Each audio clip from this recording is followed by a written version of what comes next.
어떤 속성을 가진 존재를 주어라고 하고 그 주어가 어떻게 사건이 발생하는지를 동사라고 합니다. 절대성을 상대적으로 표현하죠. YB English. 절대성과 상대성으로 본 영어 품사 구조. 언어는 어떻게 존재와 변화를 담아내는가? 단어를 넘어 언어가 세계를 바라보는 방식. 우리는 전 시간에 품사에 대해 이렇게 배워봤습니다. 명사는 존재를 말하고, 형용사는 차이를 드러내며, 동사는 변화를 나타내고, 부사는 그 변화의 흐름과 가능성을 설명합니다. 이번 편에서는 이 네 가지 품사를 절대성과 상대성이라는 철학적 관점으로 다시 조명해보려 합니다. 절대성과 상대성. 그림을 보고 어떻게 느껴지십니까? 절대성. 굉장히 딱딱해 보이고, 단조로워 보이고, 묵직해 보입니다. 왠지 변하지 않을 것 같습니다. 상대성은 어떤가요? 색깔은 다채로워 보이고, 유연성 있고, 어느 하나에 고정되어 있지 않으며 가벼워 보이네요. 어떤 품사는 항상 같은 것, 절대성을 말하고, 어떤 품사는 상황에 따라 달라지는 것, 상대성을 말합니다. 절대성과 상대성의 이원 구조. 지난 시간 우리는 명사, 사과. 이 대표적인 사과는 색깔에 따라서 빨간 사과 또는 초록 사과가 될 수 있었습니다. 색깔이 빨갛든 초록이든 항상 같은 것은 사과였죠. 명사는 이런 동일성, 같은 것을 말하면서 변함없음을 말하며 절대성을 띱니다. 이에 반해 형용사는 명사를 구체화하며 그 명사 간의 차이점을 말해줍니다. 그런 명사의 차이들은 명사의 변한 상태로 설명되며 상대성이라고 합니다. 우리가 이런 이원 구조를 공부하는 이유는 서양 사상의 모든 특징들이 이런 절대성과 상대성으로 구분하는 것을 아주 중요하게 생각하기 때문입니다. 우리가 영어를 공부하는 데 앞서서 그들의 생각을 나타내는 절대성과 상대성을 알 수 있다면 그들의 언어가 어떻게 이 두 개의 방식대로 코딩이 되어 있는지 쉽게 알 수 있을 것입니다.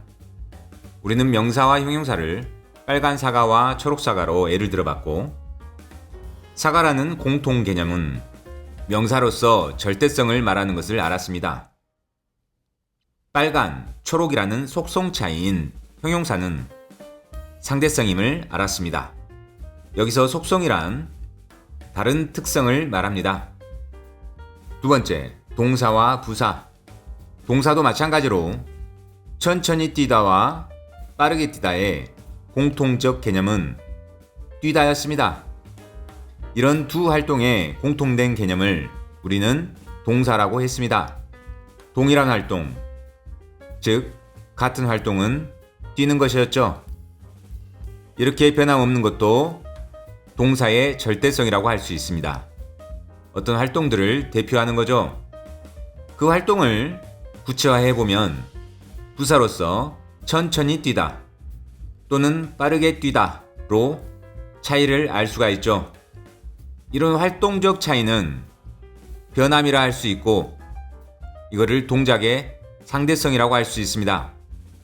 빨리 달리다와 천천히 달리다는 달리다라는 동작 자체로서는 동사라고 하고 활동성의 절대적 구조를 표현해 줍니다. 빨리 달리다, 천천히 달리다.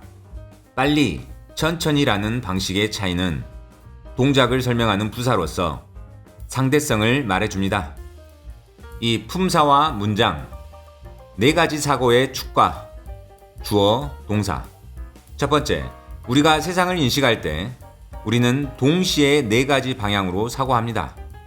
어떤 속성을 가진 명사가 활동을 하는데 부사 같은 활동을 합니다. 이때 어떤 속성을 가진 명사를 우리는 존재라고 합니다. 무엇이죠? 여기서 이 존재라는 건 변화가 없습니다. 절대성을 갖고 있습니다.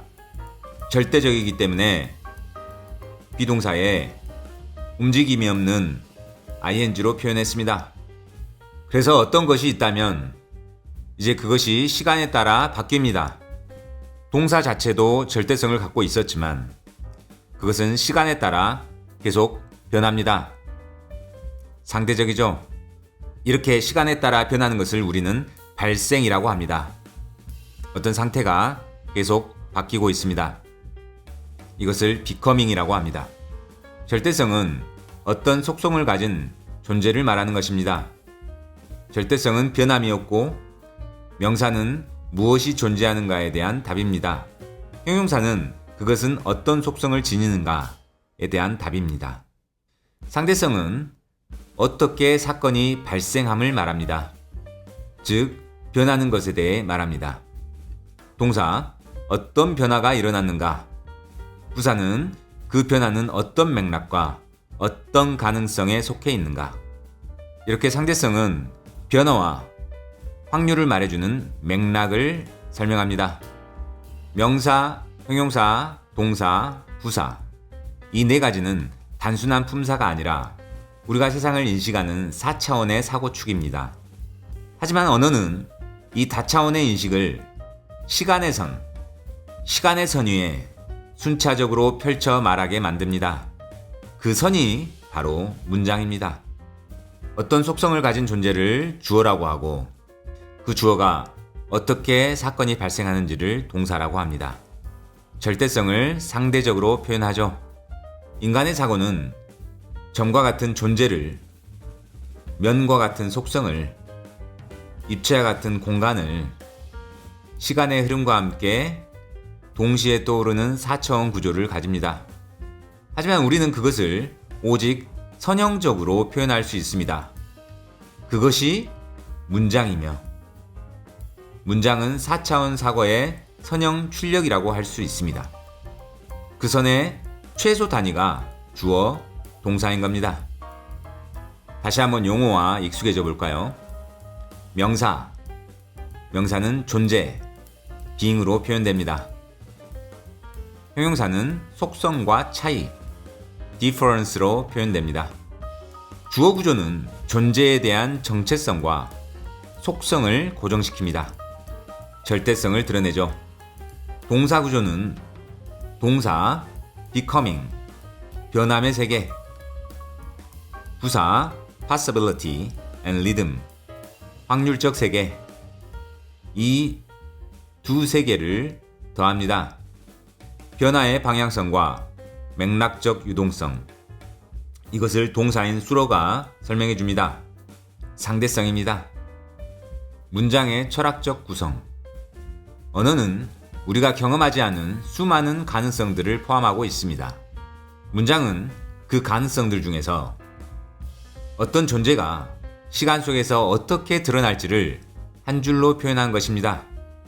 그림 보시는 것처럼 수많은 가능성들 가운데 확률적으로 가능한 세계를 표현해 줍니다.